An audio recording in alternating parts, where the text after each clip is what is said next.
Hey everyone, Mr. Sujano here. Between pricing and now performance, Nintendo is getting some criticism about their expansion pack. Let's get started.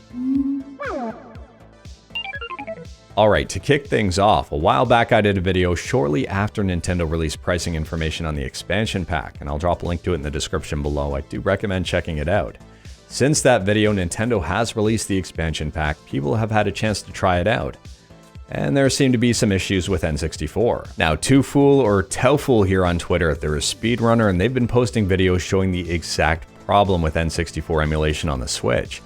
And it's all surrounding input lag. Input lag at a high level here is basically just the time it takes for the game to register a button press.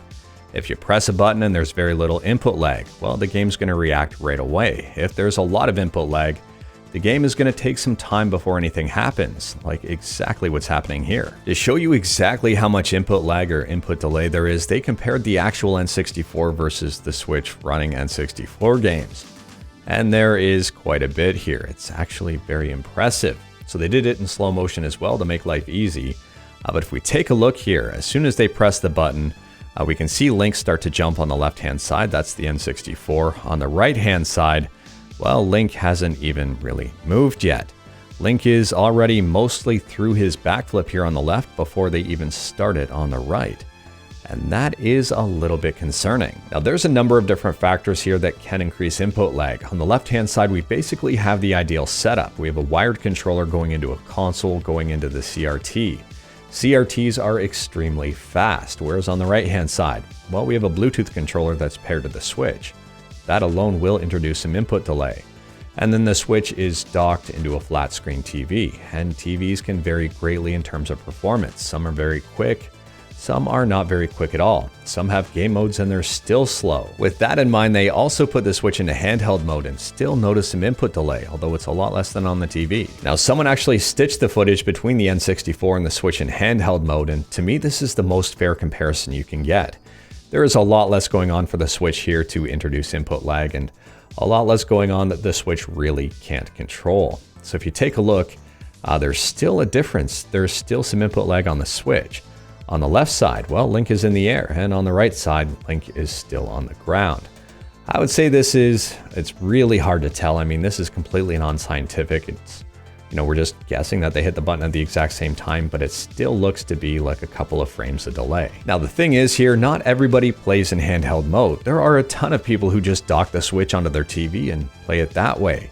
And if they're playing N64 through the Switch on their TV, well, they're not going to have the best experience. And if you want some free entertainment here, grab some popcorn, read the Twitter comments to that thread. I'll leave a link to it in the description below. Some people are angry at Nintendo, other people are defending Nintendo quite a lot. So it's a very weird war zone to get through. But speaking of free, it's no secret here that there are a lot of great N64 emulators out there. Whether you're playing on PC or mobile or even in your browser, I did a video on how to do this, I'll leave it in the description below. Most of these emulators are 100% free, and most of them work better than the emulator that's on the Switch. Meanwhile, Nintendo here is charging $50 to play N64 games on the Switch, although you do get a couple extra bonuses here, for example, Genesis and the Animal Crossing DLC. But at the same time here, they're charging money for an emulator that isn't that great. Apparently, performance between games varies, it's not consistent. And that is very concerning. Nintendo is a huge multi-billion-dollar company, and they have access to a ton of resources and a ton of knowledge about the inner workings of their own systems.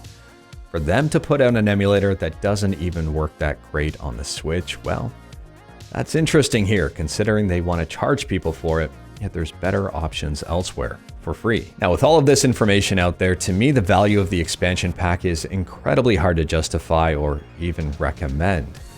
I mean, there are better options out there that are completely free. This might be easy to use, but you're paying for a premium here on a product that Nintendo really didn't invest too much time or effort in. At least it doesn't seem so. On one hand here, casual gamers probably won't notice the input delay too much, if at all, and maybe they don't even care. But on the other hand here, they could be having it so much better if Nintendo actually cared. And that is really disappointing. At the end of the day here, with the information I've found out, I have zero interest whatsoever in picking up that expansion pack. But if you're interested in it, if you picked up the expansion pack, or if you're enjoying it, well then that's absolutely fine as well. The biggest part about gaming is enjoying what you're playing. Could you be getting it better? Yes, absolutely. But at the same time here, if you're happy with it, then you're happy with it. And that's not a problem at all. Anyways, that is all I've got for this video. Let me know your thoughts about the expansion pack in the comments below. Let me know your thoughts about the performance of N64 on the Switch in the comments below. If you like this video, leave a like. If you didn't like this video, leave a like. Hit that subscribe button, check out my other videos. Thank you everyone, take care.